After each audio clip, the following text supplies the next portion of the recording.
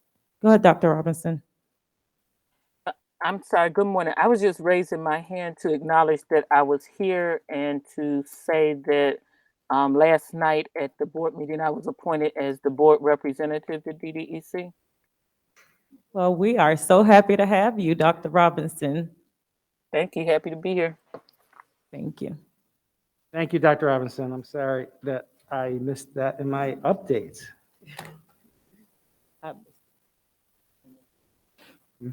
Next item on the agenda is the unfinished business. Oh, sorry, was there any questions for Mr. Oswald? Unfinished business, master board analysis? I have a question for Mr. Oswald. You had ahead. referred to coming back to this committee with the transportation of our students that are being Baker acted. When will that occur? So in our last meeting, we talked about giving regular quarterly updates around this particular policy on a number of items, everything from the data, including updates from the committee that's outlined in this particular policy.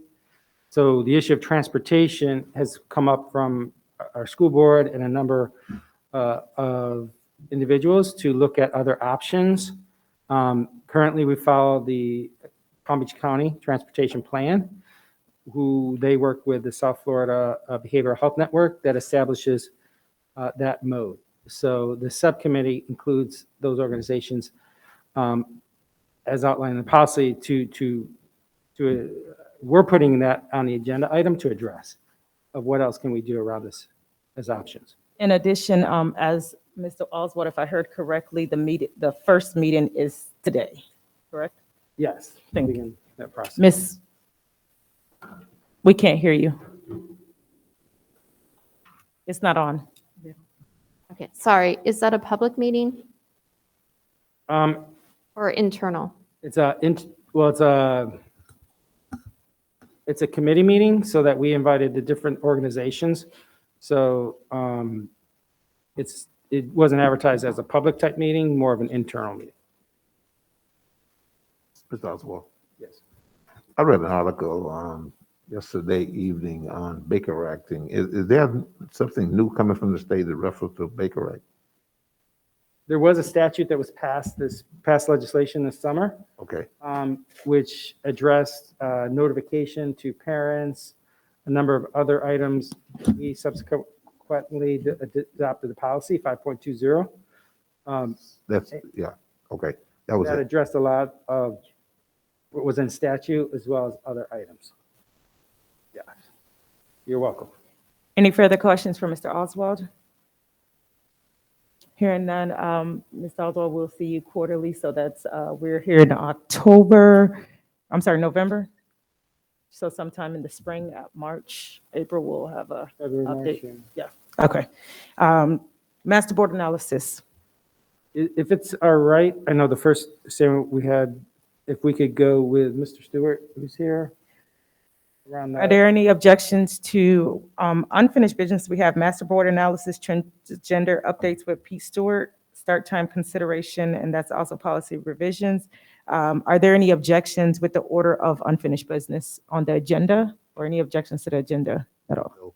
Hearing none. Okay, so this discussion came up last couple of meetings around transgender in sports and athletics. We did have Valerie Miares, who is our manager for athletics, come to speak and address that issue. And there was a discussion around really about how do we educate and kind of understand this issue to this larger group. And some of you have worked with Mr. Stewart in the past and recommended him as our district expert to speak to this, Mr. So we appreciate you being here to address this. And I'm going to share my screen so that everybody can hear. And I don't know if you want me to move this over, just you can tell me when to click. Either way. All right. Well, good morning. My name is Pete Stewart. I am your expert on LGBTQ plus topics. I also use he and him pronouns. And I would also be remiss if I didn't mention this. It was Transgender Awareness Week. Saturday is Transgender Awareness Day. I know Mr. Barnes is on the call, and Friday night, so the 19th, they're actually doing their annual Transgender Awareness Day activity. So if you can make it to that, please attend. It's always inspiring every year. So I want to start off the presentation. So this is just a basic presentation, so we can zoom past some slides if we don't need to go over those.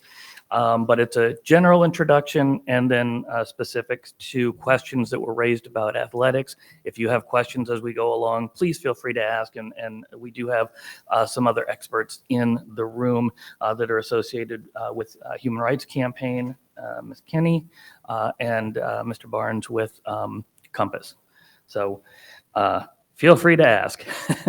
So I want to start with President Biden's executive order regarding Title IX, in which, in part, it says children should be able to learn without worrying about whether they will be denied access to the restroom, the locker room, or school sports. So that is the current administration's interpretation of Title IX when it comes to sex discrimination. It's also in line with SCOTUS's ruling on Title VII, which actually had to do with employment discrimination. But since the wording in Title VII is the same as in Title IX, it has been interpreted that way in subsequent court cases. So just some basic definitions. Gender expression is how one expresses themselves. It could be clothing, it could be makeup, it could be nail polish, it could be hairstyle, but it's how they express their gender. Gender identity is one's innermost concept of self as male or female, a blend of both, or neither. They may identify outside of that binary or somewhere on the spectrum. Someone who identifies whose gender identity aligns with their sex assigned at birth would be classified as cisgender, meaning same as or on the same side of. And if it's different, it's transgender. But transgender is an umbrella term which can refer to a lot of different identities. And then sexual orientation is one's emotional, romantic, or sexual attraction to other, including no attraction. And these terms or these identities are not interrelated. So someone's sexual orientation is in no way related to their gender identity. We talked a little bit about cisgender and transgender already. And then some identities that fall under that transgender umbrella include someone who is transgender, as well as someone who is non-binary, which means that they don't identify with the gender binary. Again, they may identify somewhere on that spectrum or completely outside of it. Gender expansive, as the name suggests, expands concepts of gender to include a wide range of characteristics. And genderqueer is someone who may be blurring those lines between gender identity and or sexual orientation. They typically reject notions of static categories of gender and embrace that fluidity. So I wanted to show this little 2-minute vignette. This is something that we do in our adult trainings. This is not used with our youth, but I think it does a good job of explaining gender identity.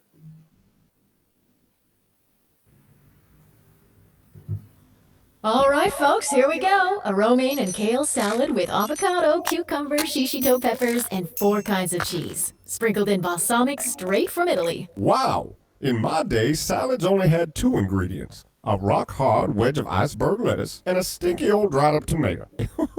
Sorry, guys. I'm gonna have to eat fast. Alex is stopping by in a few minutes to work on our robotics project. Alex, is that the girl with that weird dog? Or the boy with the hat with the wings that flap? No, Uncle Jay. This is Alex. Oh, okay. I remember. A very nice young... Come to think of it, well, is Alex a boy or a girl? Actually, Alex doesn't define themselves as boy or girl. What else is there? Back in your day, most people understood the world in terms of just boys and girls. But now, we know gender is more complex than that. Wait, aren't we just talking about whether you're born with a or a When you're born, your sex is assigned in a medical way, but the sex listed on your birth certificate may not necessarily match your gender identity. Gender identity is a person's inner experience of who they are in terms of gender, their deep personal sense of being male, female, a blend of both, or neither. And while many people have a gender identity that's the same as their assigned birth sex of female or male, that's not always the case, because gender exists on a spectrum.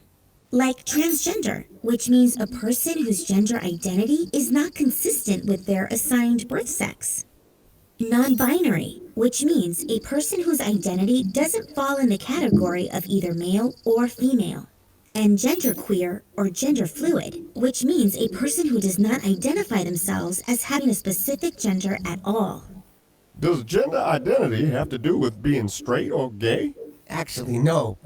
Gender identity has to do with the way you feel about yourself, while sexual orientation is based on the way you feel toward others, the people you may or may not be attracted to. You know, I really like Alex, and I can tell they're a good friend to you. But I'm still pretty confused about all of this. That's okay. You don't have to fully understand someone to respect them. To start, try not to make any assumptions about a person's gender, and use the name and pronouns that they ask you to. Above all, be a friend or ally for people of all gender identities. That's right, Mom. Oh, Alex is here. Come on in. Hey, everyone. Oh, hey, Alex. Care for some salad? The balsamic's right from Italy, you know. Okay, so a lot to unpack there in a very short time. Great use of they and them pronouns throughout, but kind of talks a little bit about identity, a little bit about orientation, so a great short video to display that. This is a handout. It's the genderbread person. There are several that are available. There's the gender unicorn and some others, but it really does a great job of kind of the four components of identity, which we talked about already. So expression is how you express yourself. It's your outward appearance. Identity is in the brain. If everybody knows who Jazz Jennings is, almost local. She's in, I believe she lives in Boca, but went to school in Broward County, and apropos, was kind of behind changing the Florida High School Athletic Association to allow transgender students to participate in school sports. She said that I have a boy body, but a girl brain. So kind of a great way to describe it. Attraction is whom you're attracted to, romantically, emotionally, and physically. Biological sex is what you were born with, as well as chromosomes and other primary and secondary sex characteristics. So those are kind of the four components of identity. Pronouns, very important. The ones you may hear most often are she and her, he and him, and they and their. This one's getting a lot of use, and it can be hard to get used to because we oftentimes think of they and them as plural pronouns, but it goes back to Shakespeare's time and beyond, so we certainly can do it with a little bit of practice. And then there's some neo-pronouns that you may not hear as often, such as ze, zir, and zirs, and you can see some examples to the right, and many others as well. So I wanted to show you some local data just to give you an idea of what's happening in our county. This is from the 2019 Youth Risk Behavior Survey. That survey is done in odd numbered years in our district. We usually do it in January, but due to the pandemic, we actually just received our last school survey for this year. So we will have those 2021 data coming soon. But what this slide shows is there is a question on the Youth Risk Behavior Survey that asks about sexual identity. And from this slide, you can see that 17.1% of our students identified themselves as either gay, lesbian, bisexual, or not sure. So that's the LGBTQ. We did not ask the transgender questions that were being piloted on the 2019 survey. We did ask them on the 2021 survey, so we look forward to those data. But at the state level, 1.5% of Florida students identified as transgender. So That would be 15 in a school of 1,000. That would be 45 in a school of 3,000. So this is a significant number of students that this affects. And then we're able to relate it to some other questions on the survey. So you can see our students who identified as lesbian, gay, or bisexual were disproportionately feeling unsafe at school or on their way to or from. They were disproportionately bullied on school property. They were disproportionately cyberbullied or electronically bullied through social media. They participated in self-harm. That could be cutting, burning, or some other activity to feel the physical pain that they are emotionally experiencing. Those that considered suicide. Those who were teased because somebody thought they were LG or B. And in this case, notice the heterosexual number. This is something that is used as a slur. So whether it's that's so gay or that's so queer, these are slurs that are used against all students. So some of the issues that our LGBTQ youth face, this is oftentimes what we think of as transgender issues. It's bathrooms and pronouns, right? But it's really a whole host of other issues, including medical issues, mental and behavioral health, difficulty accessing documents, even travel in countries that don't recognize transgender people. If somebody their gender expression was female, but it said male on their passport, they may have a problem traveling to other countries. So some of the issues, dress code, our dress code is gender neutral.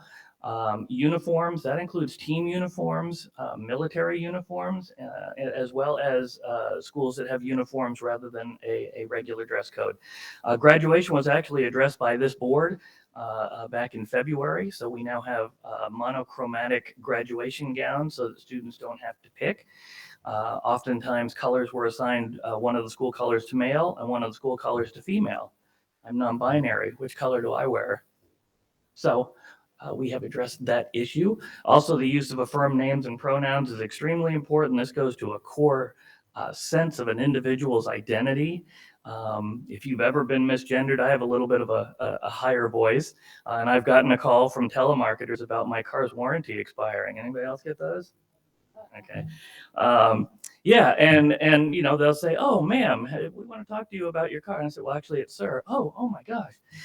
But that happens to our students all the time, and sometimes it's accidental, and that may happen, especially if you've known a student as a different pronoun or gender in the past, but you correct it and move on. But some of our students are being purposely misgendered and purposely their dead name being used, their dead name meaning the name, their legal name or the name they used to use before the affirmed name that they use now. So extremely important to use those names and pronouns. Bathrooms, yes, are an issue. However, they've been addressed for a number of years in our school district policy, but they've also been addressed now at the appellate court level. So in Alabama, Georgia, and Florida, it is case law. Students must be allowed to use the restroom that aligns with their gender identity. They cannot be forced to use an alternative facility. If they would like to, if they ask to, they can, but they can't be forced to. Since this ruling, it has been utilized in other cases to apply to other public spaces. So that would include locker rooms, changing facilities, like when a band goes to another school for a game, changing facilities for the athletes, as well as other public spaces. All students are allowed to be involved in school activities that are consistent with their gender identity. As of July 1st, we have to add participation in school sports must meet Florida High School Athletic Association guidelines, and that addresses the Fairness in Women's Sports Act. All students may bring same gender or all gender dates to any school-sponsored event or function. All students have a right to form and participate in Genders and Sexuality Alliance clubs or GSA clubs. We do have GSA clubs on most of our high school campuses, in addition to about 10 of our school campuses. We're working to improve that number. All students have the right to decide when and to whom their sexual orientation and gender identity is shared. and all faculty and staff and students have a right to feel empowered, including we had presentations a few meetings ago here about the ERGs, the employee resource groups, and among those 6 groups, one of them is the LGBTQ plus group. They have a right to a safe and supportive environment, as well as staff who may be working with transitioning students. So this could include mental and behavioral health professionals, medical professionals such as the school nurses, as well as teacher and administrative staff. We also want to be aware of dividing students for activities into boys and girls, because once again, just like with the graduation gown issue, if I'm non-binary or identify as transgender, where do I go? But also, there's several ways to split folks up. So you can divide them by birthdays, divide them by first letter of the last name, divide them by, shoe color. Number of ways to break them up into activities. And then some other activities which we particularly saw exacerbated during distance learning, family tensions, parent and community pushback on LGBTQ plus inclusion, mental and behavioral health issues, which we addressed in a number of ways. One of those was that our GSA clubs actually met with their students virtually, so they didn't lose that networking. So into the transgender athletics, very briefly, this was compiled from a number of sources. These are actually 4 transgender athletes who were the first to participate in the 2021 Olympic Games, although the Olympics has had a policy since 2004. These were the first to compete, including the third one over, who's Chelsea Wolf, who was an alumnus of Inlet Grove High School right here in Palm Beach County, participated in freestyle BMX bicycles. So some of the questions that were brought up, and others may arise. The myth here is that participation of trans athletes hurts cis women. In fact, transgender athletes benefit everyone. And by the way, that abbreviation trans and the asterisk, that recognizes the umbrella over which transgender resides. So it is inclusive of all of those identities. But we know that excluding women who are transgender hurts all women. We also know that there is a range of athletic ability, and so excluding young women from sports hurts the entire sport. It reinforces stereotypes that women are weak, including trans athletes, sends a message that we promote values of non-discrimination and inclusion among all students, and excluding some girls from sports can undermine team unity and encourage divisiveness. The myth here, trans athletes' characteristics provide an unfair advantage over cis athletes. In fact, trans athletes do not have an unfair advantage in sports. Many of the requirements right now, there are guidelines in NCAA sports that a person must be on hormone blockers for at least 1 year before they can participate. The Olympics have similar guidelines, although they just updated their guidelines in the past few days to make them less stringent. But first of all, as I mentioned, there is a range of athletic ability among all athletes. And so, there is some research out there saying that trans athletes may be better performing than your average cisgender woman. But a lot of times the folks participating in sports are at the higher range of that athletic ability. Plus, athletic ability is a whole host of skills. It's not just height or upper body strength or endurance. It's a lot of factors that go into that. And you can see some things here as well. Sex is binary, apparent at birth, and identifiable through single biological characteristics. That is just not true. In fact, even scientifically, there is more than just XX and XY. Girls who are trans are repeatedly told they're not real girls. Boys who are trans are repeatedly told they're not real boys. This is just not the case, and they should be able to participate in those sports. There is no one way for women's bodies to be. Women, including women who are transgender, intersex, disabled, and other identities, have a range of different physical characteristics. A person's sex is actually made up of multiple biological characteristics, and they may not align with what we would typically call male or female in any given person. And myth, trans students need separate teams. Absolutely not. First of all, since 2011, I believe there have been 11 athletes who have filed for this exemption under the Florida High School Athletic Association. They have participated since 2011 under previous FHSAA guidelines. We also do have rules in the NCAA, rules at the Olympics. In fact, we know and I'll go back to those slides. We know over the years, since 2011, since young people have been able to participate in sports, participation has remained static, particularly in those states with fully transgender inclusive sports policies, whereas participation among girls in states with bans or trans exclusive policies, the percentage of women participating in sports has actually decreased. So it keeps women and men actually participating at those levels when trans athletes are allowed to participate. So when we were talking about the unfair advantage, a lot of times people want to talk about either testosterone levels or bone density. And again, as I mentioned, there is a range there. So there are certain diseases that might elevate a woman's testosterone level. We mentioned in the NCAA, their rule is 1 year. But after 1 year, and definitely after 2 years on hormone therapy, transgender women actually have lower testosterone levels than cisgender females. And so we know bone density differs among people for different reasons that can be related to ethnicity as well as training and other things that could increase or decrease bone density. That slide we already went over. So claiming that transgender girls have an unfair advantage in sports neglects the fact that these kids already have the deck stacked against them.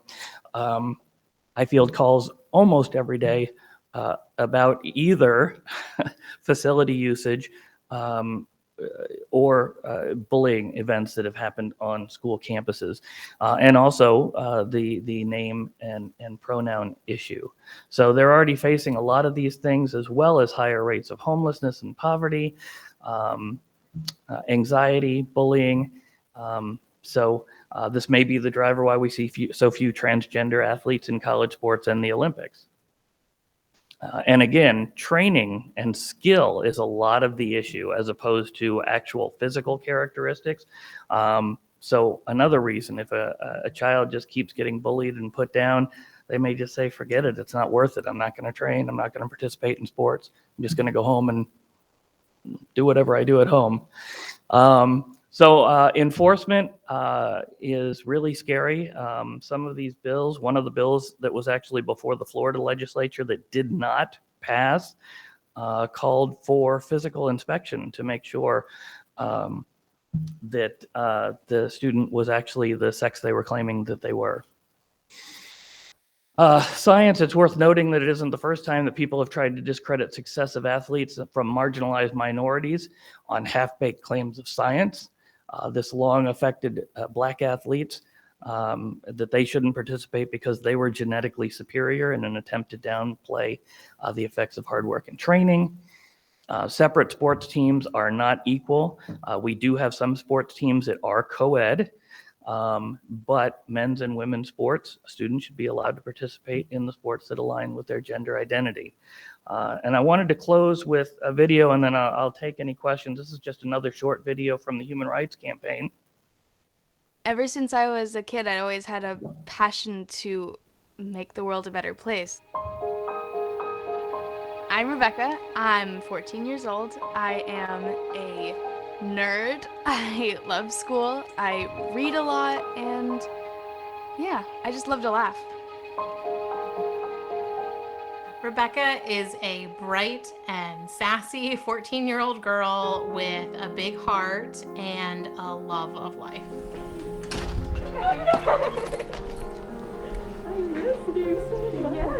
I've been playing field hockey for 4 years now. The concept is so fun because you get to have a stick and you get to hit a ball with it. Then you would pass the ball to Devin. I also really love the people that I'm always surrounded with and the community that I create. Such a tight-knit group. Rebecca's really good at a lot of things. She, aces her schoolwork with very little effort. She's great in music and theater. She doesn't have to try really hard. And so sports are this place where she does have to work hard. She learns a lot from not being the best and from really having to commit to get better at something. When we're on the field, my teammates, they just see me as me. They see me as a teammate who they're going to play with, who they're going to win with, who they're going to lose with, and just someone who they're going to work with together. She's just found a normal girl that a friend, and you're the most bubbly person. Yeah, too. no, you are. Yeah, whenever you need a laugh, you go to Rebecca. Rebecca wouldn't play sports if she had to play on a boys' team because she's a girl. She belongs on the girls' team. To say, oh, you belong in every way throughout the day. We see you, you're a girl, this is your life, these are your friends. Oh, but not on the athletic field. It doesn't make any sense.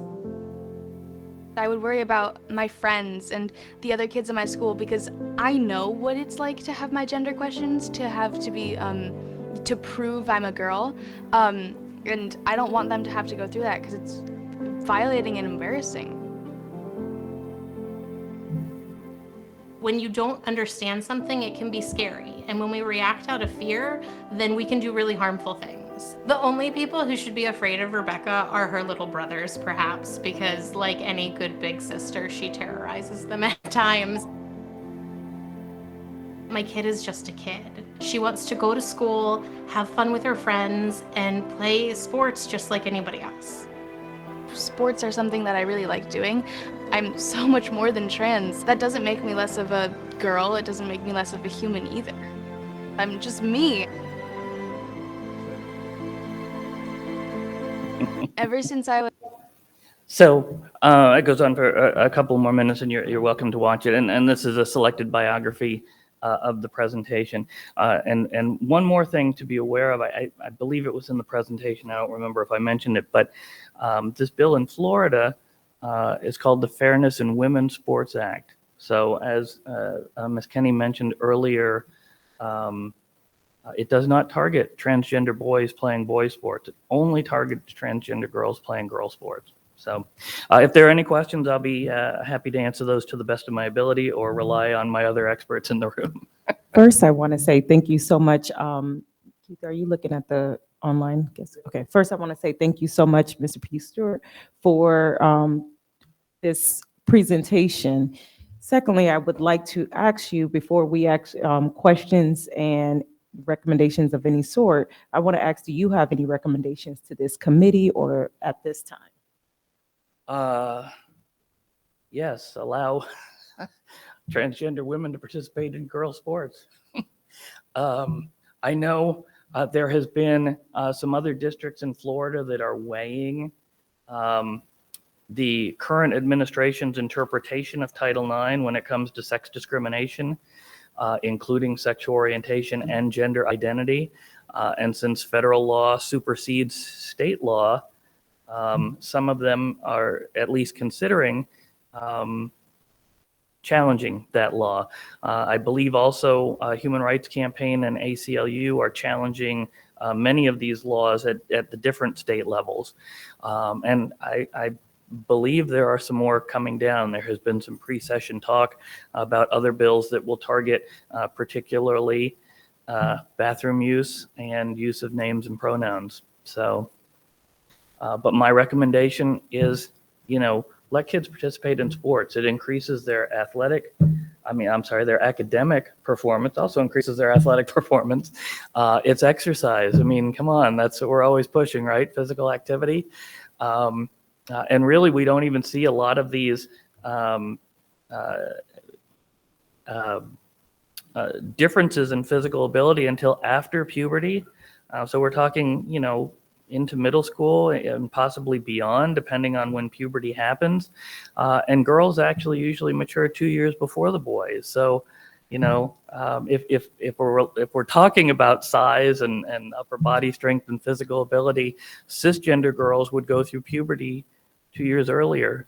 And remember, those hormone blockers are actually not only blocking puberty, but also preventing testosterone from being created in the body. So, yeah, of course, my recommendation would be allow youth to play sports on the team that aligns with their gender identity. So give me one second. I have a question. Oh, go ahead. One second. I did see a couple hands, so I'm going to go to Suzanne. Then I'm so sorry. You turn Maria. your Maria, and then Sue Davis. But when I asked about recommendation for this committee that's within the realm of advisory to the board or the superintendent, what would you like? That's specifically where I was going. For students to be able to play on a sports team that align with their gender identity. However, I understand that recommendation goes against the current Florida law and Florida High School Athletic Association policy. So if the body would like to move to bring a recommendation to the board, please do. Thank you for that. Go ahead. I would like to recommend that the committee ask the board to make it one of their legislative priorities to lobby against the law. I support. So I made the motion. I'm sorry. The motion, you got to repeat it. Can you hear me okay? Yes. I move that our committee make a recommendation to the board that we send our district lobbyists to Tallahassee to lobby against this law and any laws along the same line that prevent trans students from being able to play on the sports of their gender identity. I second. There's a motion on the floor and a second. Are there any discussion? I think somebody was before me, right? Yes. Someone had that. Oh, She already, Ms. yeah, you were before me. Thank you so much. Powerful presentation, and thank you for educating me. There was a lot I learned today that I was not aware of that will help me now with the community as I engage with the community. My question is, I think you mentioned it a couple of times, that these situations are happening in the school district. What's the protocol and how are they being handled? And are the teachers trained? Is the whatever staff or whatever group is engaged in understanding how to treat these situations if they happen in the classroom? That's a lot. That was very complex. And I don't know how far the training has happened for everyone to be, to handle it at that moment and not let it escalate. Sure. So we actually do a number of trainings, not specific to athletics, but we have trained school food service workers. There's an annual training that's done virtually for school police. We've been in with future principals classes. This year we actually developed literacy inclusion. There's actually a 3-part training for curriculum and literacy inclusion, and that is, it's a general diversity training. There's one that's specific to race and ethnicity, and one that's specific to LGBTQ+. So we do a number of trainings, but we always have new staff coming in.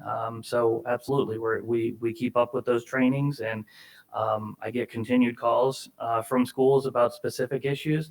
We do have an LGBTQ+ critical support guide. And I don't know that it's up, but we have a district portal, and it has various tiles, blenders where a lot of our learning materials are, for example. And we do have a tile called We're All In. It mirrors our badge. And if you click on that tile, there's a lot of great resources there, including the critical support guide, which does provide some guidance. It's not exhaustive because obviously we have to talk in generalities, and each case is unique and specific, but it does address restroom use, locker room use, names and pronouns, and a lot of other things. The great thing, since it's electronic, is that we're able to update it when new things arise. But yeah, there can always be more training. There's always new staff, new administration, new teachers that need to hear this, and not a lot, but we still do get some pushback. some staff will say, I'm not going to use that name for that student. It's not their legal name. And that sort of goes against our discrimination policy, which specifically enumerates sexual orientation, gender identity, and gender expression. But it actually also goes against the teacher code of ethics for the state of Florida. So we continue to do training. We do what we can. But we won't back down on those trainings. We'll keep them going. In fact, between my resource teacher and I, we're at 4 schools on November 11th. So. Question. Sue Davis and then Juan Pagan. I'm wondering if I think one of the problems with this whole issue is that it's kind of treated as black and white, right? Like either nobody who is trying to play in a sport that's not their gender at birth should be able to do it, or everybody should. And when you look at, I think there's a difference between pre-puberty, post-puberty. There's a difference between recreational sports and competitive sports. There's a difference between people who have puberty blockers and don't have puberty blockers. There's just a lot, contact sports, non-contact sports. There's a lot of nuances. And it's one of the things that I don't seem to have heard anywhere is any nuance. There is a reason we have women's sports and men's sports in high school, right? Because if we just had, say, basketball that meant no gender, it'd pretty much be, there might be a girl, one woman that could make the boys basketball team, but in general, it would be, the whole reason that we had Title IX and started women's sports and all that is because past puberty, there is a physical difference. And not that every man is taller than every woman or every man is stronger than every woman, blah, blah, blah. But if you take those top athletes, the top male athletes who, forget the whole gender identity thing, just everybody who is male at birth and gone through puberty as a male, the top ones are going to be at a much, much higher competitive level than the women. And I'm saying this as someone who's heavily involved in sports, has always been in sports, and like the thing that, it says that by the way, I love the presentation, especially love that little beginning cartoon, because I think like the entire public should see that because it makes it very clear. I think a lot of people are confused about a lot of things. But in the presentation, for example, it's like it says, it perpetuates the stereotype that women are weak or have to be protected. And I don't think having women's sports means that women have to be protected. Having women's sports acknowledges that there are physical differences, and the top female track runner is not going to be the top male track runner, just physically. So I guess what I would really be interested in is a lot more nuance in this whole situation. And right now, I think that because there are not a lot of yet transgender girls, trying to compete, I think, obviously the law was political, that's just a stupid law, but I do see down the line without any kind of, if there's no guidelines, I think you would see the end of competitive women's sports in high school. I would bring 2 things up to that point. First of all, Title IX was actually created to increase women's participation in sports. It wasn't designed to separate the sports into male and female. And secondly, I would bring up Bobby Riggs. I think he would disagree with you that a man would always beat a woman in a competitive sport. Okay, well, if you do recall, Bobby Riggs, I was going to say, he was like he was way beyond his old, prime. retired, Sure. way past his prime. Absolutely. That's not a good matchup. But the point is that women can be competitive in sports and are competitive in sports. Certainly, sports are different. There are individual sports versus team sports. There are contact sports versus non-contact sports.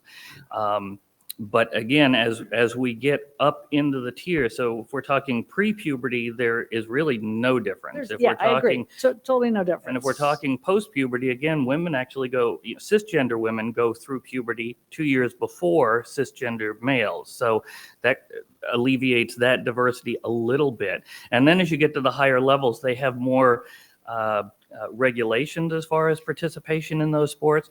But remember, again, that this is something that goes back to athletic ability and skills. I'm not going to argue that, a 110-pound woman is going to be able to tackle a 330-pound male football player. However, there are other skills involved in the mechanics of tackling. So, there are skills involved in basketball beyond just height. But there are no women in the NBA. So we're Right? just, I do want to give other members who have I'm raised sorry, their I'm hands the done. opportunity. I do want us to go back to there was some slides that you showed which had breakdowns of the racial disproportionality. I want to go back there. And while we're going there, Mr. Pagan and then Carla. I'm sorry, which slides? Keep going. Go ahead. You had a question?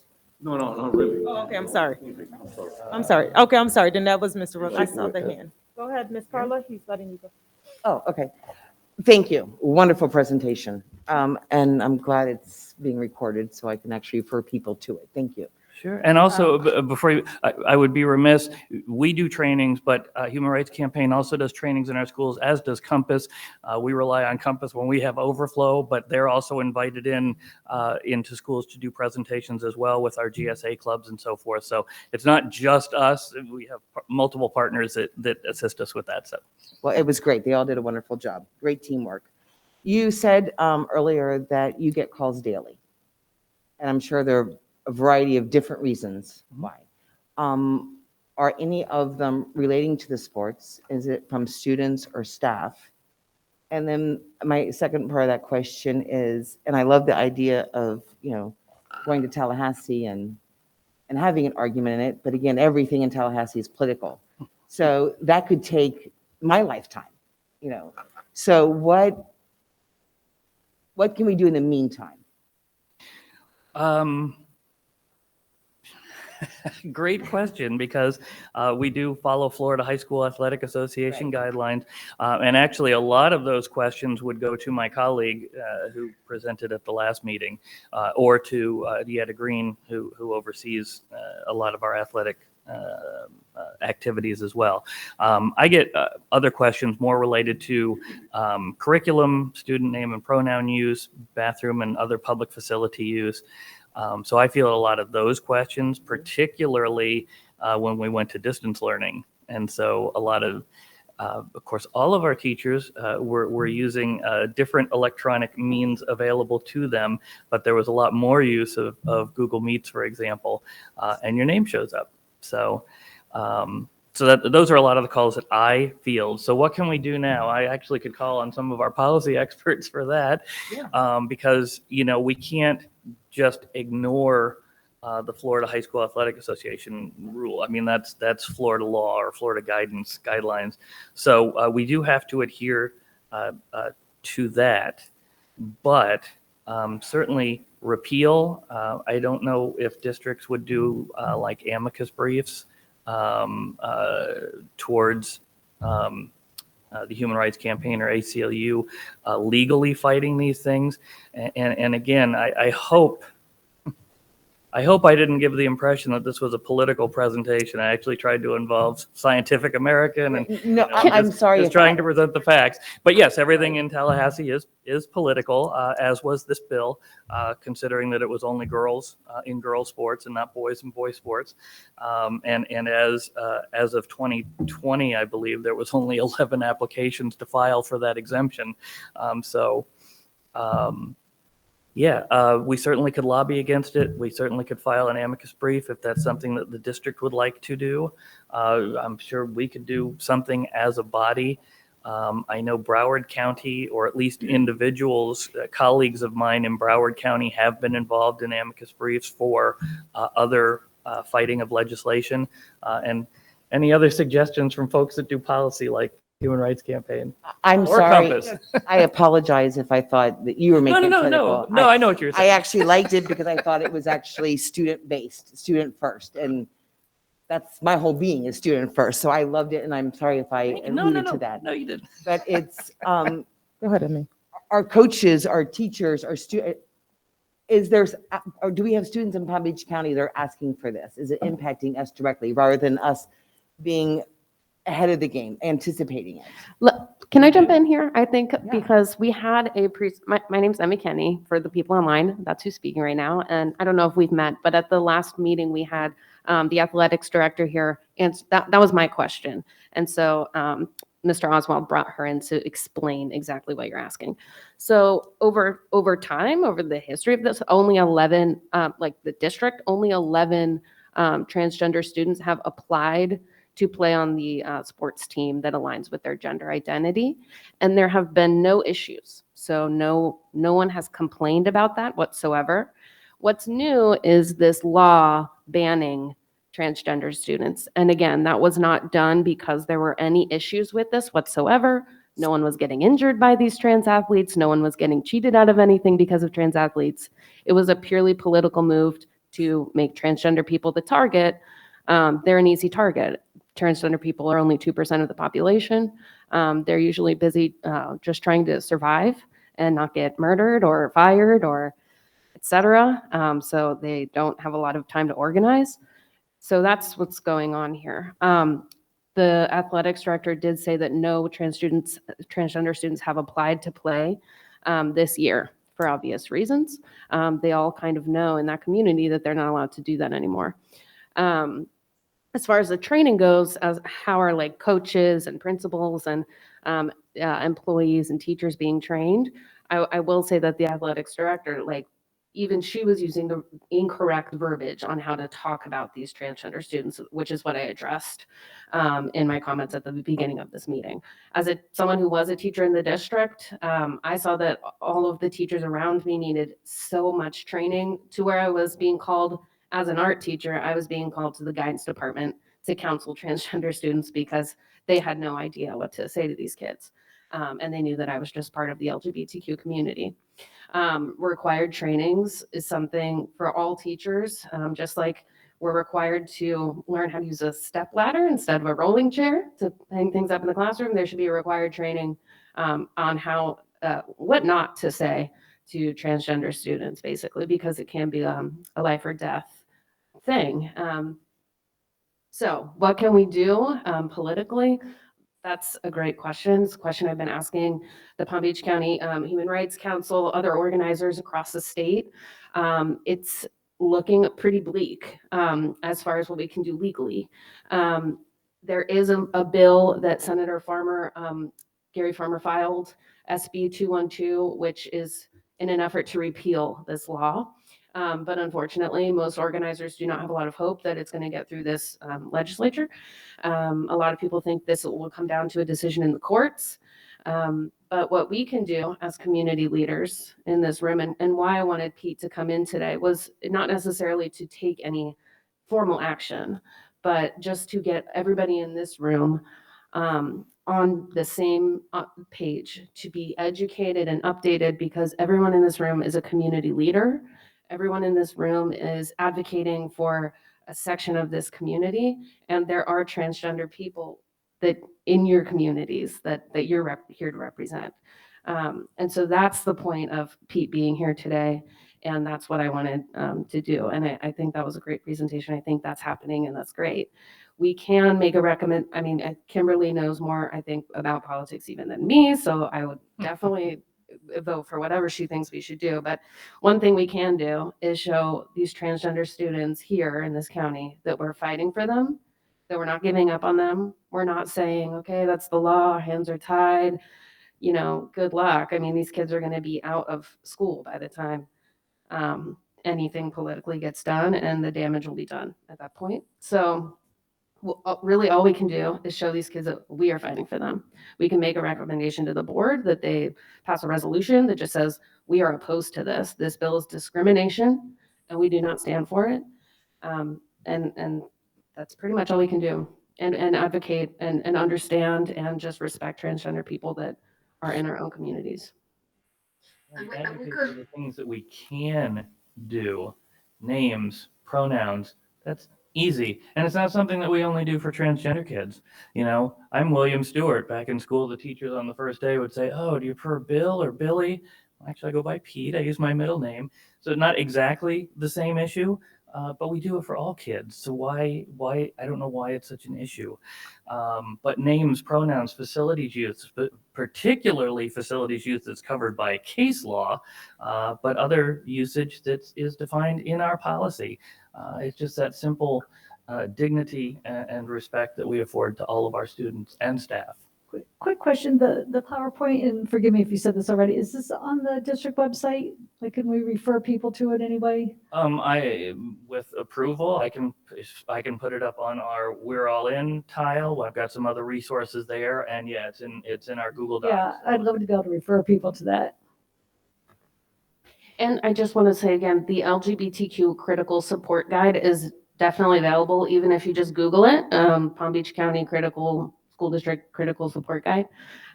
There's a lot of really great information in there. It was really a godsend for me as a teacher. So if there are any teachers that are asking for anything, I used that guide to get some policies that the principal was, for example, trying to say that yearbooks were legal documents and transgender students couldn't have their chosen name in the yearbook.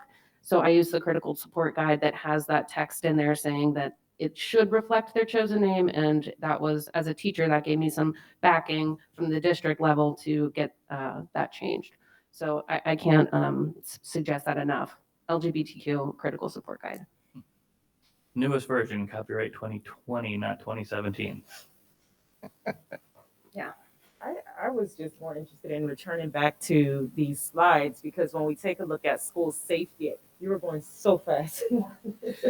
The school safety, so the YRBS school, result came back where, look at this number. In the disproportionality, even in the next slide, I believe, but yeah. Bullied on school property. Yeah, so this would have been the 12 months prior to January of 2019. So the 2021 results will probably take into account a little bit of the distance learning and some of the things that might have been exacerbated during the pandemic. Student self-reporting. Mm-hmm. Yes.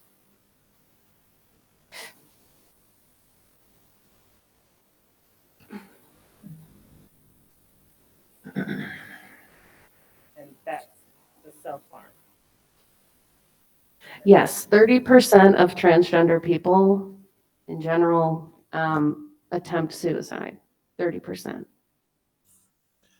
So I'm just gonna jump in. So Emmy, that number has actually gone up. It's like 48.9%. So basically, if you see two trans people, there's a really good chance that one of the two have attempted suicide. And that's something that we talk about in our presentation all the time between me and my coworker, who we are both trans, and we talk about and saying, if you look at us, which one of us has attempted suicide? The number is much higher now, and it's just getting higher. Is that before a certain age, Rex, or is that in general? In general.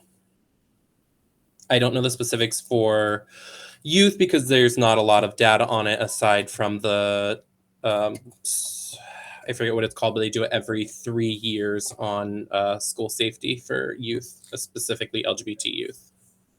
So the next one actually should be coming up in the next year or two, I believe. I can look up the survey. I also had that public comment that was sent to me. It's related It's to this? related to this if you want me to read it now. Okay.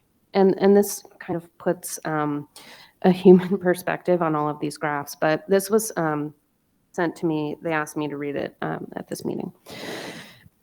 Hello, I'm writing on behalf of the group of queer kids I know and the many queer kids who are suffering in the Palm Beach County school system.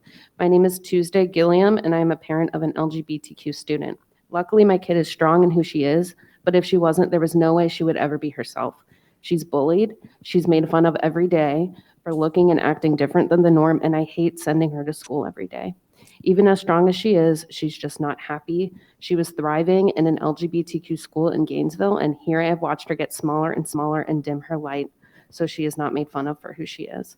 She's afraid to be who she is, and as a mother, it's heartbreaking.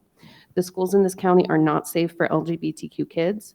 The bullying for anyone who looks and acts different in these schools has them miserable in their middle school experiences. For the schools that actually have a gay student union, that is one thing, and those schools most likely have the funding, but for the ones that don't, there's a reason. But if you're queer, you'll get yelled at, bullied, and even hit. A kid from one of these schools said, "You have to be straight or you will get beat up." He dyed his eyebrows, and the other kids were literally screaming at him for being different. It's not like these kids are coming out saying, "I'm gay." It's the smallest expressions of themselves, like a masculine person wearing fingernail polish, literally getting screamed at and yelled at and bullied for it. These kids are depressed. They either drop out and become high school dropouts, or they just become invisible and miserable.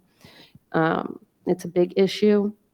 It will take a lot of love and support, and I think coming out and having a gay student group would actually put a target on these kids' backs. Palm Beach County schools are not providing a safe place for LGBTQ students. There are so many unhappy, beautiful children who cannot be themselves. They're scattered all over in different schools. And there's more, but I think that. We're going. I just thought of one thing because she was talking about Give me 1 second, Sue. I'm going to go with the hand that's raised. sorry. Just be respectful for those Yep, who yep, have yep, not sorry. spoken yet. Dr. Robinson. Okay, thank you. That letter was painful. So, but just realizing the environment that we're in, I would ask that the committee consider a recommendation to the board that is something along the lines of kind of redoubling efforts in terms of positive behavior support or anti-bullying initiatives, and then outline specifically, like this data of who's being bullied more, right? But to start with kind of like a everybody statement so that it doesn't trigger people who may have less sensitivity, if you follow me. But that's just my bright idea. Thank you. Rex Burned and Sue Davis. Yeah, so I just wanted to add on to, I guess, what Emmy had said earlier, and the survey I was talking about was the 2019 National Climate Survey, and in it there are, so the statistics for this is reported every 3 years, so the next one will be in 2022 because this is from the 2019 data. So it's 77.6% of LGBT youth avoided after school and all school functions because they felt unsafe. And the other is 42% of queer students avoided bathrooms altogether because of feeling unsafe. Thank you for that, Rex Barnes. So I'm going to, this is the last comment with Sue Davis. There is a recommendation and there is another motion that might be on the floor. So go ahead, Sue. I was going to say, in reference to the letter, it was talking about the clubs at the middle school. And then I thought at one point it said that those schools were better, but then at the end it was saying it just targets them. Because I was thinking about, back to what can we really do now, right? And focusing, just like Deborah Robinson said, what can we do to really address those issues that they're facing now? And, in some ways, I think that like the politicians like to choose these little hot button issues like sports and get everyone talking about that, but that's not the biggest issue right now, right? Those, like you said, there are only 11 requests. The big issue is that they're attempting suicide, that they don't feel safe, that they're being bullied. And those are things that we can actually make a recommendation on and do something about. Great. So the motion on the floor was presented by Kimberly and seconded by Dr. Mendez.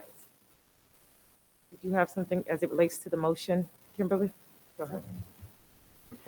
There were a couple very quick things I wanted to say. The percentage of trans students within our population is relatively small. And so the percentage of trans athletes who would want to play on teams is relatively small. So the likelihood of the trans females taking over the trans team and not allowing cis females to play is very low. The second thing is there were people in the past who were against inclusion of students with disabilities in regular classrooms. And they argued that it would take attention of the teachers away from teaching the neurotypical students. And to a certain sense, it does take a little bit of their attention away to change the way they're explaining things and to provide instruction on access points as well. But the benefits of it for the students themselves and for the entire community are indisputable. So the law that is in place bars all of those students. So what I'm recommending is to oppose that law that bars all students because I think it harms everybody in the school community. And I think if we can't do legislative action in the Disability Rights Bar Association, we often write letters and have all the different groups that belong and all the different individuals sign on to the letters so that policymakers know that a large part of the population feels a certain way about a law or policy. And so we belong to a large number of groups and populations. We can go back to them and see if they would vote to be part of a letter that we could send out. So I was just making another argument for consideration. Right, and that's why I was saying, just give me a second because there is more recommendations. So I wanted to stick with the motion that was on the floor. So the motion that was on the floor, at this time, we're voting on the motion was to move for a recommendation to the board to send our district's lobbyists back to Tallahassee. Now, just to remind the body, a motion like this, a recommendation is just a recommendation. It is not a promise. It is not something that the board is going to do, and it is not something that I'm going to harm someone to do. It is just a recommendation. Just a point of clarification, was the motion to add it to the legislative platform for the school district? Correct. To oppose? It is, yes. I didn't read To the whole oppose- motion. The motion is recorded, and we'll have the motion in the entire motion in the minutes. And I'm sorry, So- was the motion to repeal the law or what was, To what exactly? request repealing the law, to oppose the law that's in place. That doesn't mean that they couldn't replace it with something that has nuance. But right now, the law bans Lobby. all of these students without any consideration of anything other than their trans status. Well, and actually, And- I would imagine it will be deemed unconstitutional because it doesn't ban all trans students. It only bans women transport. Good point. Trans athletes. That's what I meant to say, sorry. So the motion is on the floor. Calling the question. All in favor? Aye. Aye. Oppose? Online, I cannot see what you're doing online. Are there any objections or oppose online? And just for the record on the message, just if you just put aye as well online. Or oppose. In favor or oppose?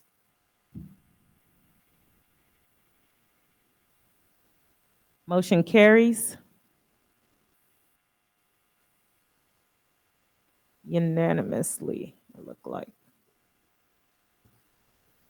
May I ask one question before we move on to a new topic? Sorry? May I ask one question of our speaker? I saw that there are a lot of statistics, and also with Mr. Barnes.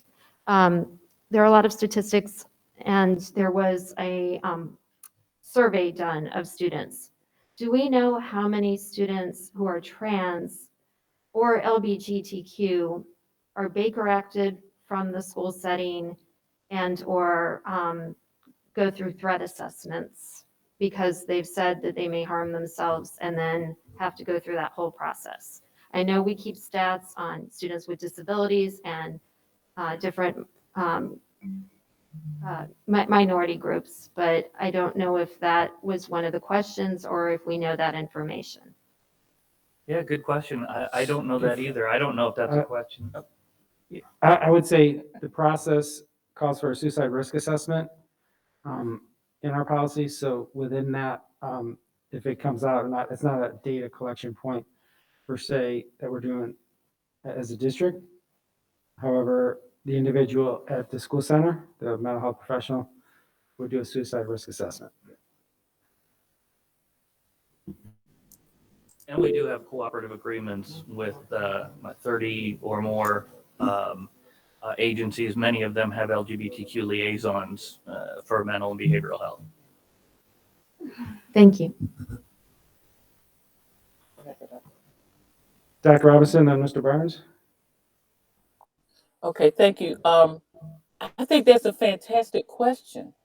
And so, I mean, just for the record, I don't, in the meetings that I go to, the SHAC Mental Health Committee meeting, they have yet to report out by race or ethnicity, but they do report by gender.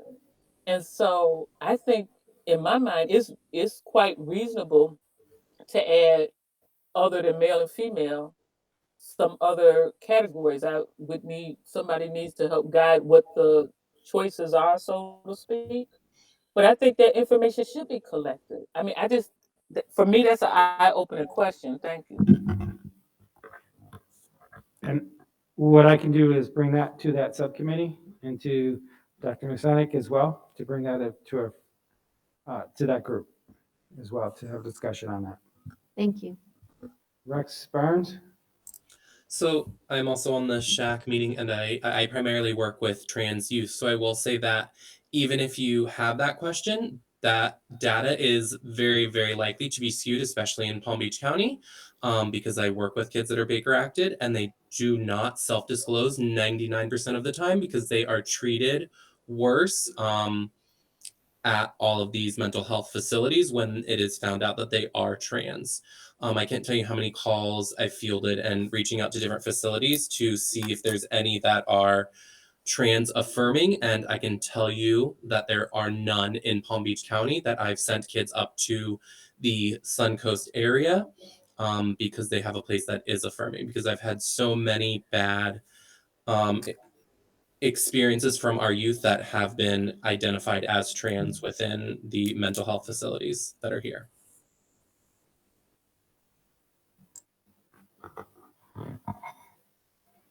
Thank you, Rex, and maybe we can follow up after and Absolutely. bring that up at the subcommittee as well. Maybe volunteer you to become part of that.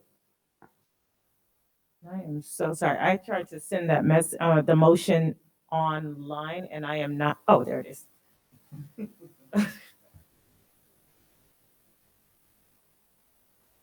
Carla. I would actually like to make a motion to where we do recommend to the board about extending the supports and trainings to our schools for the bullying.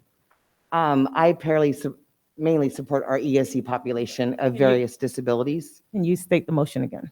Okay. I propose a motion to the committee to recommend to the board to extend training. Are you typing this as I'm going? Okay. On the bullying and the risk factors regarding our students. I primarily support our ESE population. Need a second. Give me 1 second before you speak to the motion. We need a second. Can I second with a few tweaks?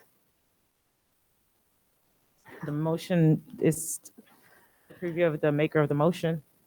She would like the second, but I'd like to hear what you got to say. I wasn't done yet, but go ahead. Instead of extend, I would swap out the word require, and not just about the bullying, but how to interact with these students, because, okay, period. Similar to the trainings that we saw by Pete Stewart today, that should be required for all teachers and staff, administrators, principals, and anyone on these school campuses. I mean, school bus drivers. cetera, things like that. I think it should be required training. I wasn't going to propose that motion today, but I definitely second the motion of required trainings for all teachers and staff. So I mainly support our ESE population here in Palm Beach County. And I can tell you, last year I had 3 high schoolers that dropped out. The final straw for one is the school refused to identify that student as they, them. She was a junior, and it took up to her junior year and me going to the school and literally, in my loud voice, acknowledging that student identifies as a they, them. And that was the last straw. Last week, I had a student that had an issue in the boys' bathroom. And these are schools, I would tell you that the principals are very supportive, and they have done the training. But I don't think our training is, I have not seen the training they have received, if any, but I don't think it's in detail, and I don't think there is a follow-through when things are reported. I will say that in the ESE population, a lot of things get dismissed for other reasons rather than what the true reason is. Yeah, I mean, Rex Barnes can tell you, he does the youth group at Compass. A lot of those kids have been doing online learning since before that was a thing, long before COVID, because they're not safe at school. And we've all seen the stats on how that affects their learning.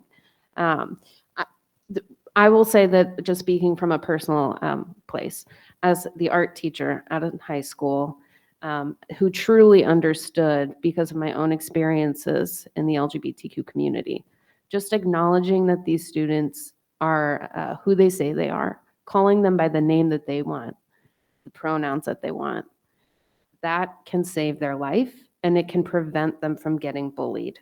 If a teacher, there are definitely things that Pete has been working on over the past few years, and that I tried to implement just as a teacher at the school. For example, calling roll on the first day of school. Teachers have a list of students' legal names, and they go through and they read those. If a trans student, so a lot of trans kids get outed on the first day of school, first day of class, because they'll say Bobby, and then people are like, oh, that is a girl, but and Pete, they put it together, and that kid gets bullied. It happens a lot. So one thing that could happen is teachers read by last names on the first day of school instead of first names, or they have, students can go around the room and introduce themselves on the first day of school. So there are really practical things that can be done, easy things, but it has been met with resistance. So maybe something we can do is, Pete, put together and I can help you put together a list of the things that we've been working on over the years, and then we can bring it back to this committee and present it and make a recommendation to the board on those items next month. So I am going to go ahead and let's do one thing at a time, because there was a motion on the floor and I want to make sure that I capture Carla's motion. Carla, your motion was to recommend to the board to extend training on the bully and risk factors regarding all students. That's what I received. Correct. Is there a second? I have a problem with that, in the sense that if we say Okay, all students. Gabriella, give me 1 second. That would be discussion. Is there a second? Okay, to Carla's sorry, motion? sorry. The motion was second by Sue. Are there any discussions? You may go ahead, Dr. Mendez. I understand the political idea behind saying of all students. However, I'm afraid if we say all students, that bullying training will be diluted to general bullying, and then it couldn't meet the goal of addressing bullying for this specific population that is highly at risk. So how do we do that? How do we say, okay, for all students, but focusing especially on the students that are most bullied? I don't know. I don't have an answer here. I just have a concern. And I am supportive, of course, of any training that can, and any strategy that can improve the life of the students. Dr. Robinson, and then back to Carla. Okay, thank you. And I appreciate Dr. Mendez's comment, because actually, right after I made my comment, my brain thought, dang, that sounds like all lives matter, right? And so that clearly is not where my head was. Um, I think bullying has increased for everybody, right? And I think that we have never lived up to expectations school by school on how we address bullying. I do understand and appreciate that LGBTQ plus students are harassed more, right? So it's not my intention at all to dilute it. I just think that if the recommendation, to be honest with you, if the recommendation is just about bullying of LGBTQ plus students, some people won't hear it, and then some people will be excluded, right? I mean, yeah, some people will feel excluded, and so in my mind, it's start with all, and then have bullet points on with based on the data, and address those who are bullied the most, to have specific um, training as part of the anti-bullying initiative to specifically address. Maybe Pete Stewart is part of that training for everybody. Like, I don't know what it is, but I appreciate the point, because I I checked myself on my comments before you did, but I appreciate you making the comment, right? Um, but I don't want, if we're going to talk about anti-bullying, I don't want to exclude anybody, but I do want to highlight those who are bullied most as we address it. Thank you, Dr. Robinson. Ms. Davidson. Donaldson, it's okay. I mean, Dr. That's what I actually meant by extended. So within all the training, we do, there is already training for our ESC population as a whole. There is acknowledgements of our different disabilities, because we do have, invisible disabilities, correct?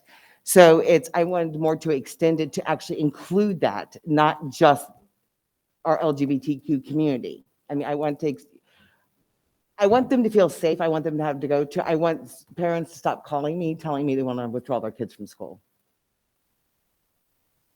I want my kids to stop getting slapped in the back of the head at the bathroom.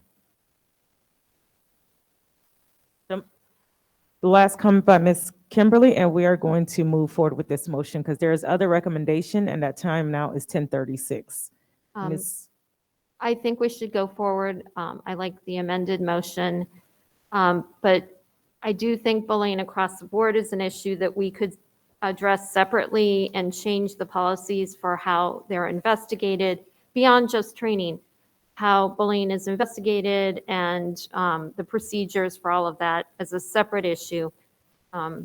But I am in support of the current motion and how it reads. I am also in support of the motion and how it reads.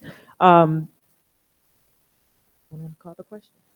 We have a second, don't we? We do have a second, and Okay. the question has been called.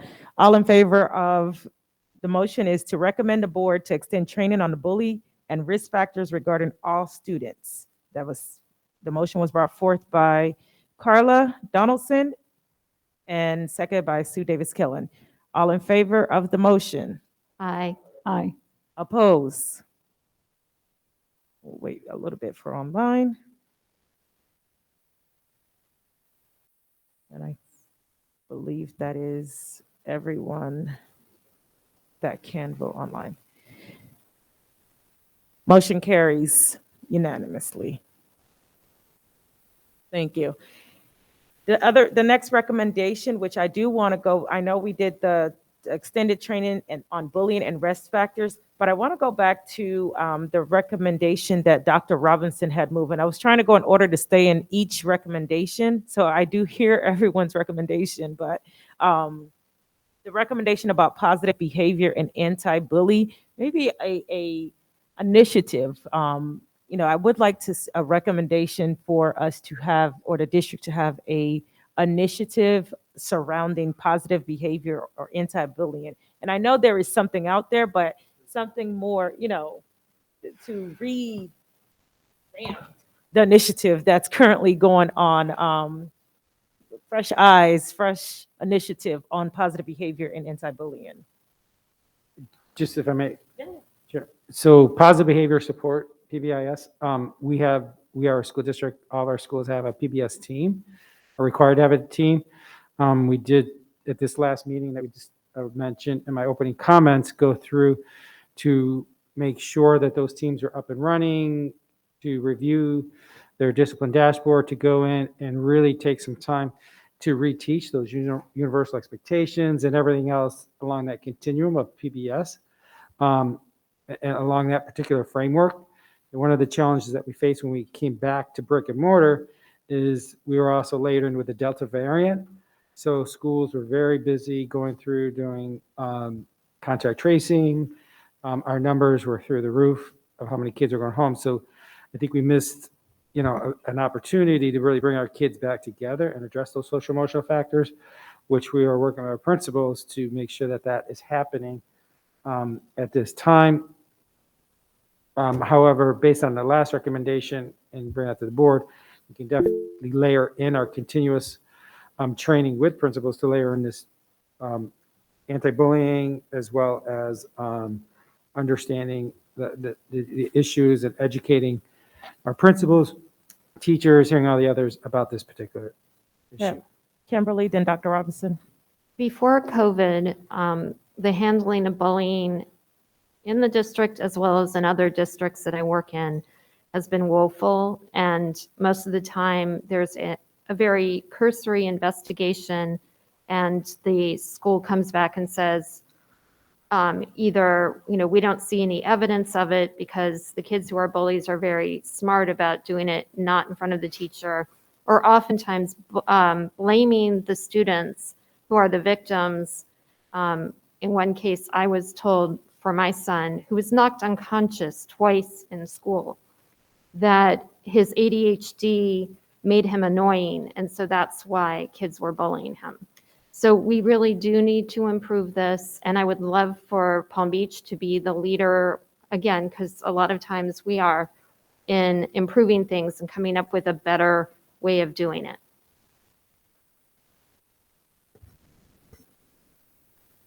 Dr. Robinson, thank you. Thank you. So actually, thank you for remembering my comment. Actually, the last motion, at least for me, addressed my comment, right? So in my mind, the PBIS, reinforcement of PBIS might be one of the outcomes when we dig into how we do a better job with bullying, right? So at least for me, it was addressed. But thank you. You're welcome.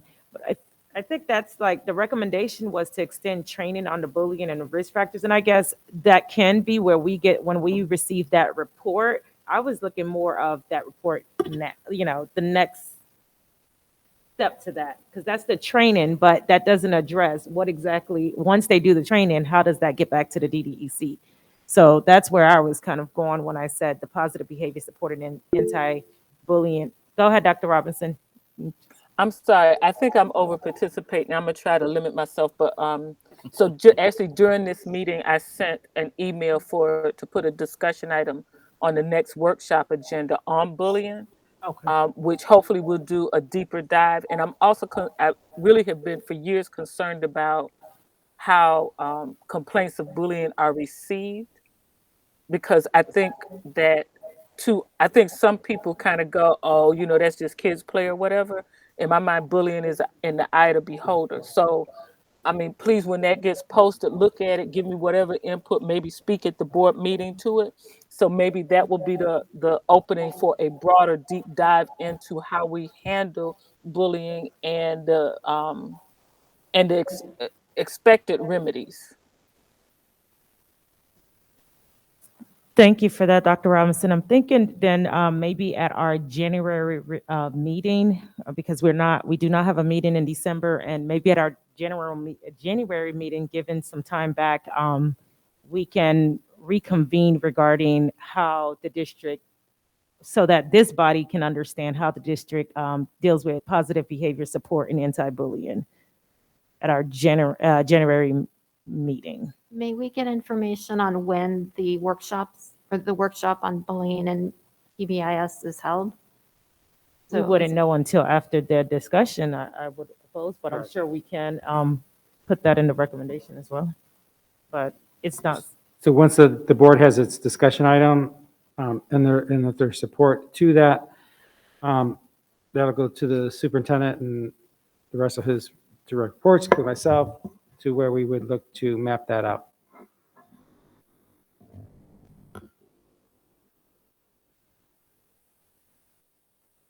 The last statement that, the last recommendation that I heard, which I had tabled here, was a recommendation regarding statements or resolutions. And I did not get much because I had to stop it to focus on the motion that was on the floor. So I do not recall who brought forth that recommendation, but I know I had to. I'm sorry for talking so much. Some of the groups that I belong to in the disability realm, instead of just filing amicus briefs, come up with letters stating a position and recommendations to a body, in this case, the legislature, a well-written letter, and then send it out to various groups, which could be our group and then the subgroups that we all represent. And they take a vote on it, we take a vote on it, and if the group approves it, and group members can participate in recommending edits and then get the whole letter approved, and then different groups sign on or individuals sign on. And so that was another way we could address it if we don't think we're going to be effective with lobbying and legislation. At least make the policymakers aware how many people who are voters and how many people who are active in their communities oppose what they're doing or support what they're doing. But we can do both things, right? The letter and the recommendations. Dr. Mendez, I can't hear what you're saying. I say that we can do both things, the recommendation and this letter as well. They don't exclude each other, correct? I think it's a great idea. I think you're correct. We could do both.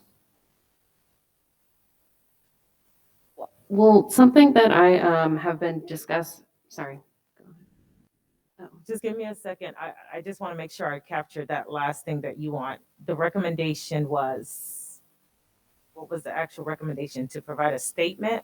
To develop a letter or statement with our group's participation in crafting the letter, and then possibly the different groups that we represent taking that letter to them, and anybody else who would want to sign on. We work together to draft language that everybody's happy with, and then we send out a letter with our group and other groups that, any other groups that want to sign on to it, so that policymakers are aware that, large constituencies, NAACP, disability groups, LGBTQ groups, how many people actually care about this issue and how they feel about it. I can help draft that letter. I already am working with an organization on that language. It was something that we were developing to try to bring to different school districts, to have all of the districts sign on to a letter was one idea that we had. So that we're on the same page, can you say that in a motion format, Kimberly, Sure. so that we can all vote on that? And then once we vote on that, we will vote respectively on all of the motions. Okay, the motion is for our group to develop a letter or statement with the input of all the members that we as a group would sign on to as the District Diversity and Equity Committee. And the subgroups that we all represent, they would be given an opportunity to also sign on if their group votes to do that. And Are you saying the motion as it reads? Kimberly? okay, a motion to develop a letter that we could sign on to and have other groups sign on to regarding how do we want to frame the issue? Making a statement of opposition to the trans athlete ban bill. Very good, thank you. Develop a letter or statement In opposition to the Fairness in Women's Sports Act also known as the Trans Athlete Bill, Trans Athlete Ban Bill.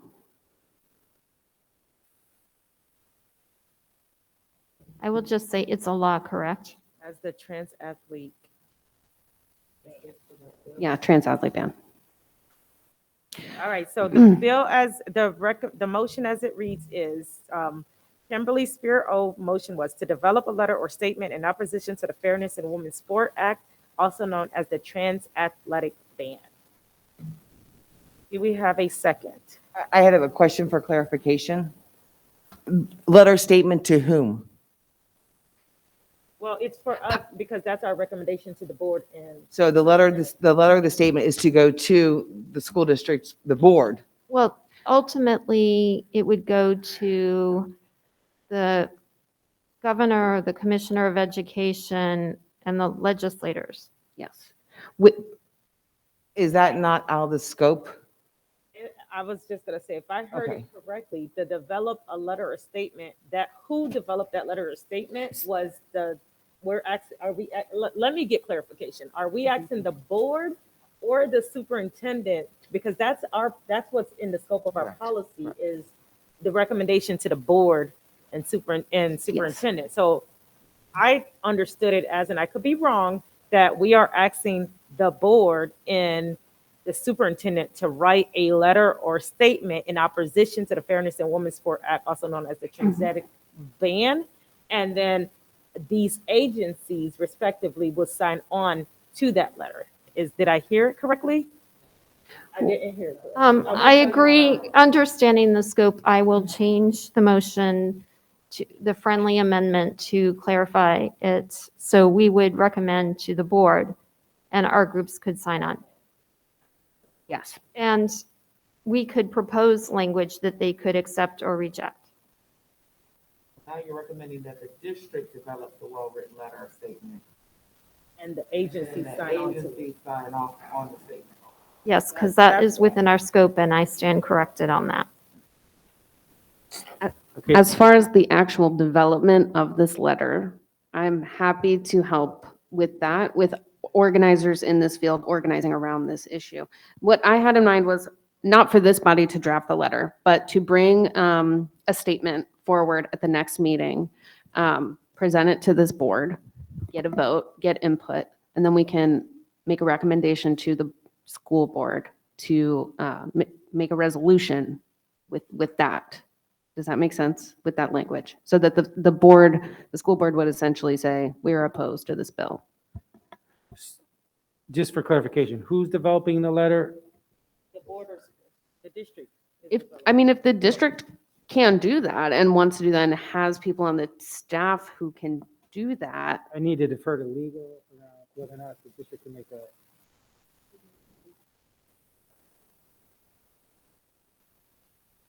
The school board would have to provide that kind of direction. But that is due still to a the. recommend, our job is to bring forth the recommendation. Okay, to so- them to.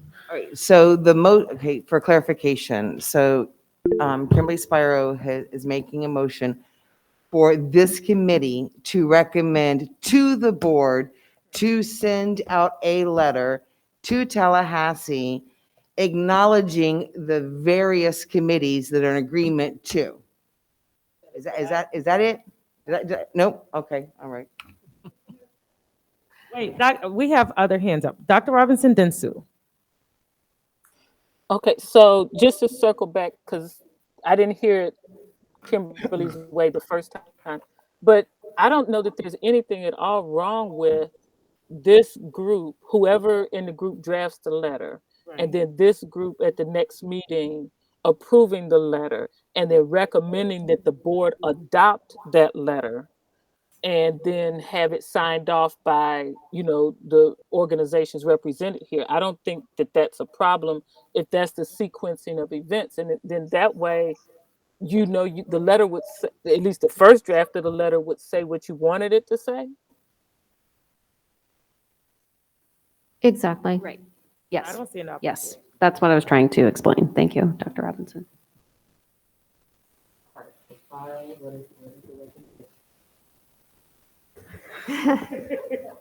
We At the end of the day, Well, the recommend, her I motion still stands. Like, regarding the sequence, that's like the plan of work. That's how the steps of how the lever, the recommendation she's making is to develop a letter or statement in opposition to the fairness. Yeah. That's, the Re- sequence is the sequence. But I would imagine the vote would come mostly at the next meeting, once we have that. Like, we really just need to make sure it's on the agenda for the that's next what she's meeting. recommended right now. Yeah, and at the That, next hey, meeting, can we would, do this? That's what I took, that she was recommending to develop a letter, regardless who do it. Right, but And because that's it's what really we're not, voting on right now, is if this is the will of the body to move forward with that work. is that more consensus or does that need a formal vote? That would, That needs a Okay. vote. To develop a letter or statement in opposition to the fairness in women's sport. And like, again, all the extra stuff of who do it that comes in the Later. January time. This time she's asking if it's the will of the body to entertain that letter. I just wanted to clarify who the letter was going to. I didn't, Got it. the way I heard it, and again, it could be my ears, it was a letter was coming from this committee and going out. And that's why I questioned the scope of the committee. No, that's not what I meant. I'm sorry. Okay. So motion by Kimberly, seconded by, do I have a second on that motion? Second by Mr. Pagan. To develop a letter or statement in opposition to the Fairness of Women's Sport Act, also known as the Trans Athletic Ban, and bring it back to this committee for, in January. Did I hear, can I add add an amendment to your? Absolutely. I accept the friendly amendment. Athletic ban, and brought back in January for voting. January, I don't know if that January meeting date, January 27th. Any further discussion? Hearing none, all in favor? Aye. Opposed?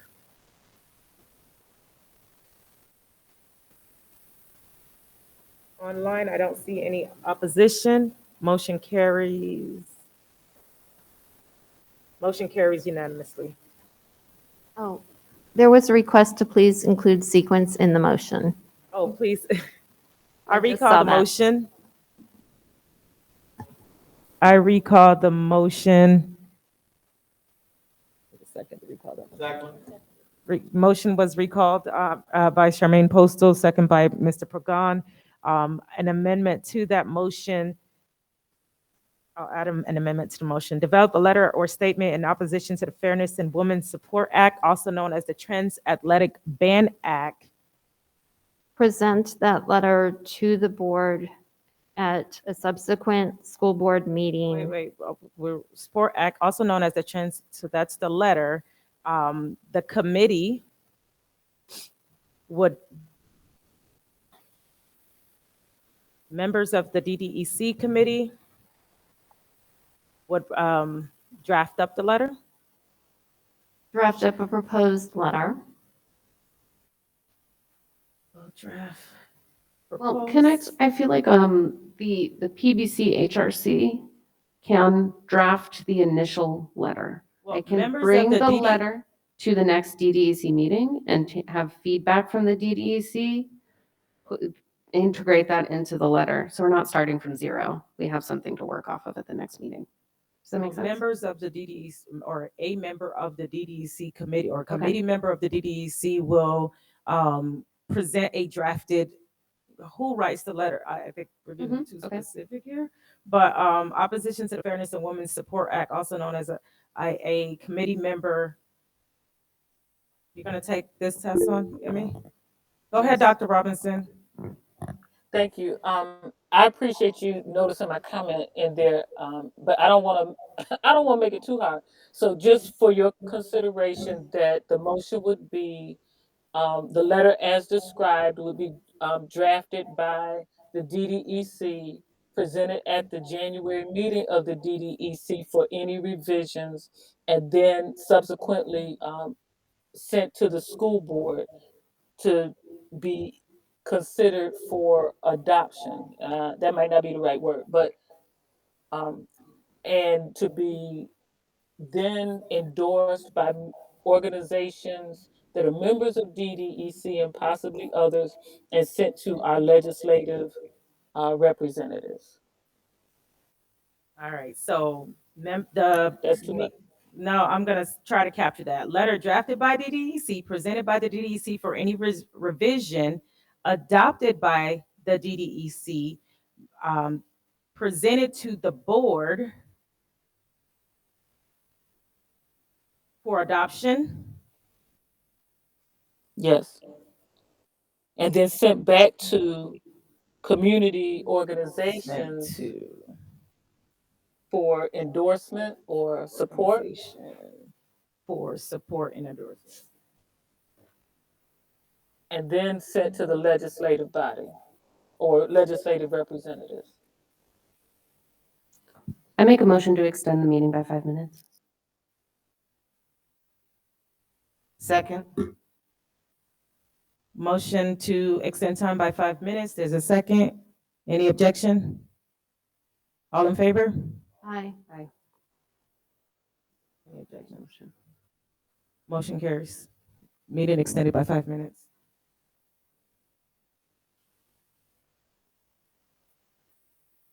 Sent to the board for adoption and sent to the community organization for support and or endorsement. All right, so let's see if I capture this right. Develop a letter or statement in opposition to the Fairness and Women's Support Act, also known as the Trans Athletic Ban. A committee member drafted by the DDEC committee will draft the letter presented by the DDEC for any presented to the DDEC at the January 27th meeting for any revision, adopted by the DDEC meeting at the DDEC at that meeting, presented to the board for adoption, and sent to the community organization for support and or endorsement. And then sent to the legislators, because that's ultimately the audience, right? Right. The legislators and governor, I think someone said. Yes. And lastly, he did not have. And lastly, sent to legislative leaders and government.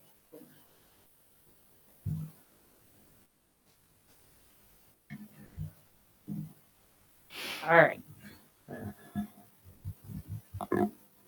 They I have it. Would you? okay, comment or whatever, with the sequence.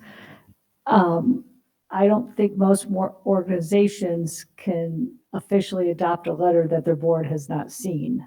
You know, if it's presented at the January meeting, I don't think the organizations can vote to support it. No, the next step It's not. is for the organizations To go back to to go the- to them, and then they do whatever their procedure, that organization's procedure is to sign on to a letter. I may have heard wrong, but it said presented, The revised. DDEC presented, the DDEC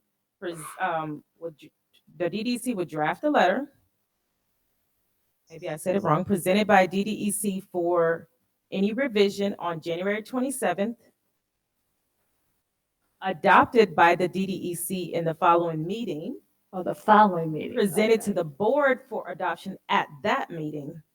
Okay, sorry, I misheard. Thank you. I could have said it wrong. It's been.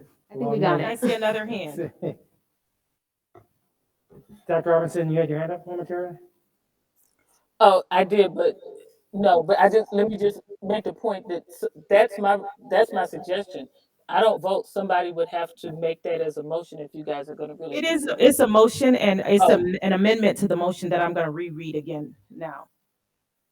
I'm making that amendment to that motion because I recalled the original motion from Kimberly. We voted on that. So now we have to vote on this motion in its entirety.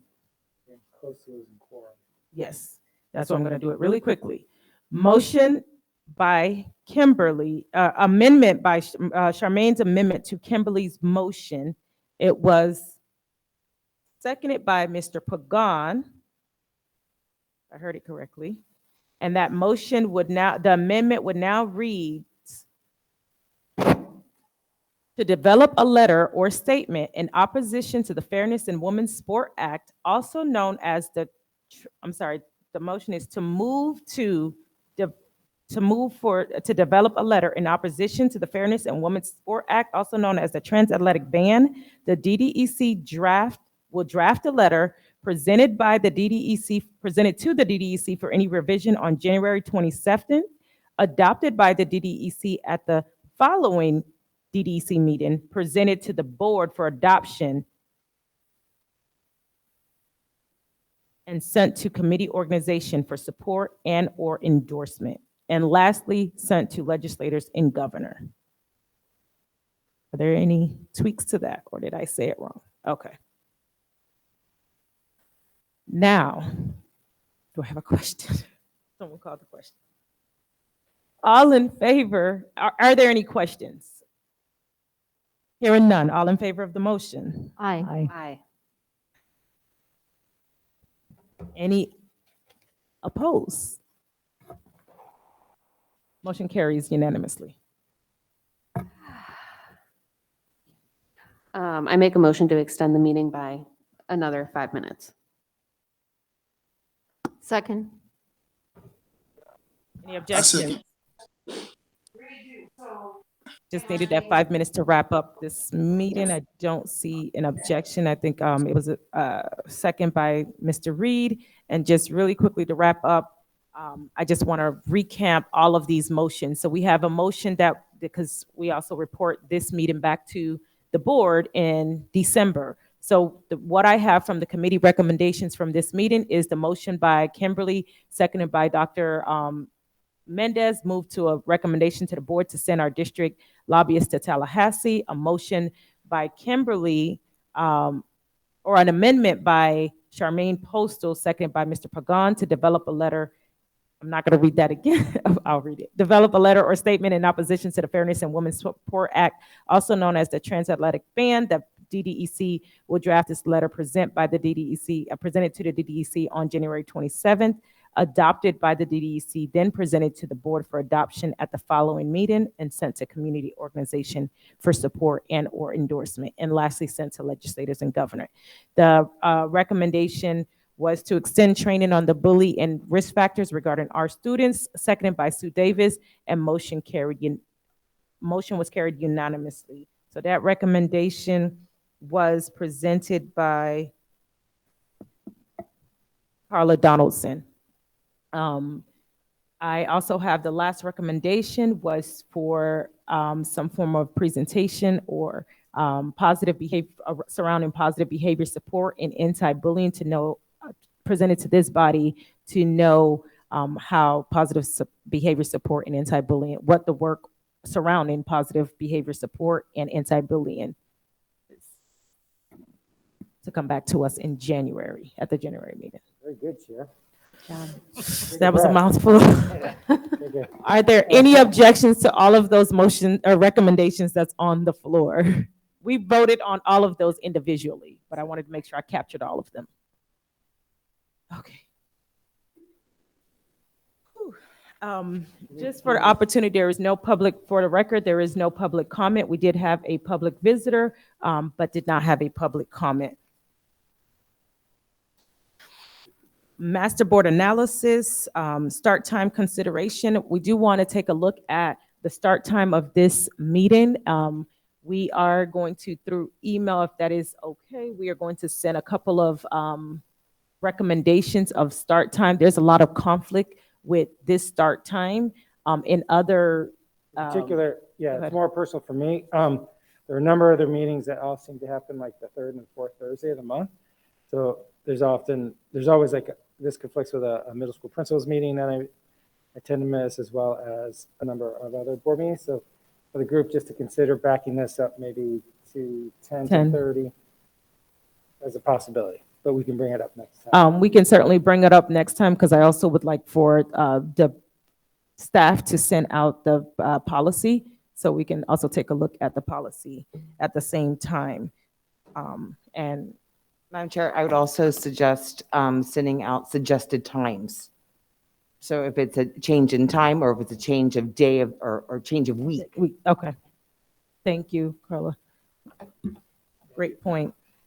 The next board report is scheduled for the third December December 15th, third Wednesday in December. So I will draft this up and send this out to staff. Yeah, we'll regroup Well, before, make sure we got yes. everything. Okay. Let's make sure we got everything, because that'll be a. Got it.